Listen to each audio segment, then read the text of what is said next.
Hey, what's up, everyone? Thanks for stopping in again for another episode of Sky High Reef Presents The Beauty of a Mixed Reef Tank.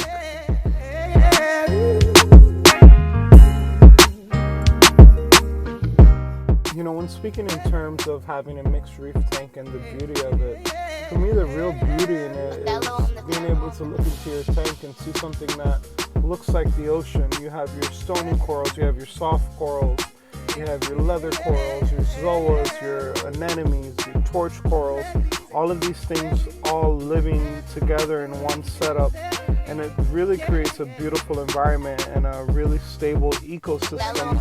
Just having everything all around, all of the corals that you've seen from all around the world, and being able to add them to your system and for them to successfully grow and be able to maintain it for years on end. And it really makes a beautiful, beautiful mixed reef.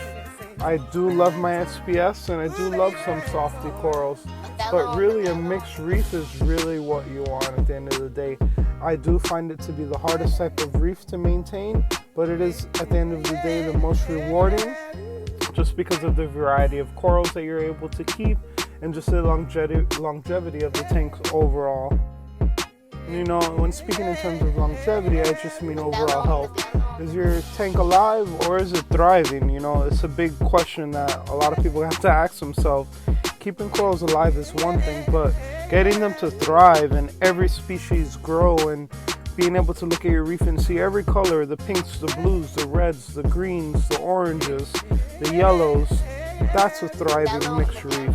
You know, when you look in your reef and you see that you have mushrooms and zoas and chalice corals, bubble tip anemones of all sorts, of all colors, of all varieties, that's a beautiful, beautiful mixed reef.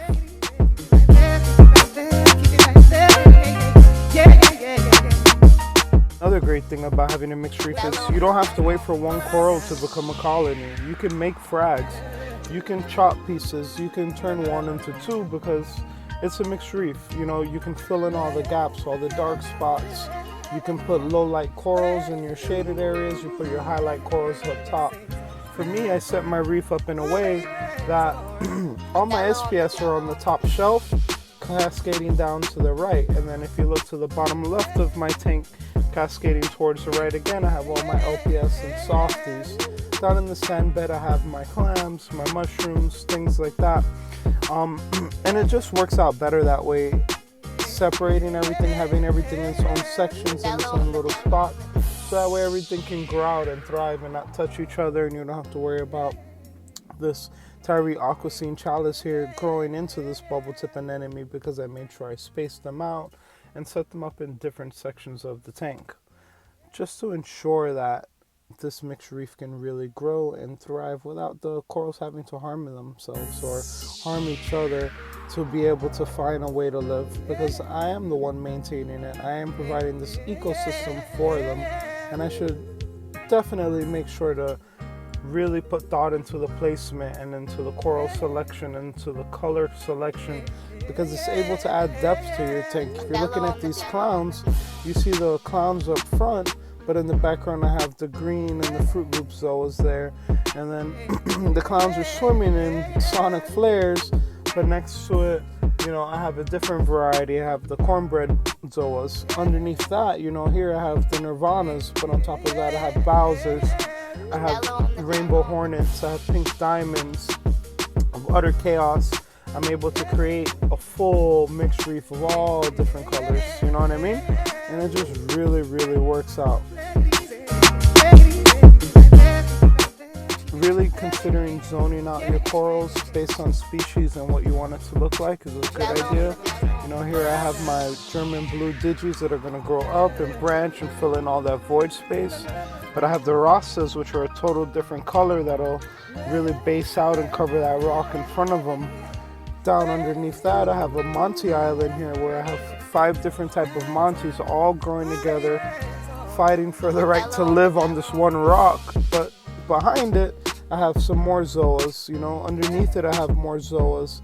I have another SPS frag and a clam and a rock flower anemone.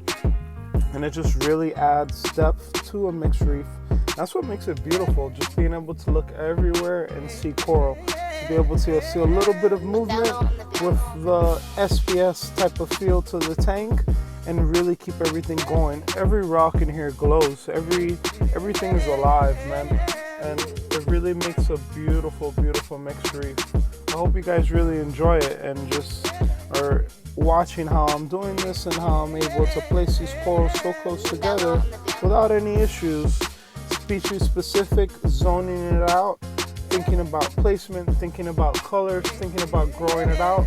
Don't just buy a frag that you've never seen a colony of. You want to know what it's going to look like, so that way it'll take over a certain part and you'll get that effect that you're really, really looking for. And at the end of the day, you'll end up with a beautiful, beautiful mixed reef. It's the ultimate joy of this hobby. All right?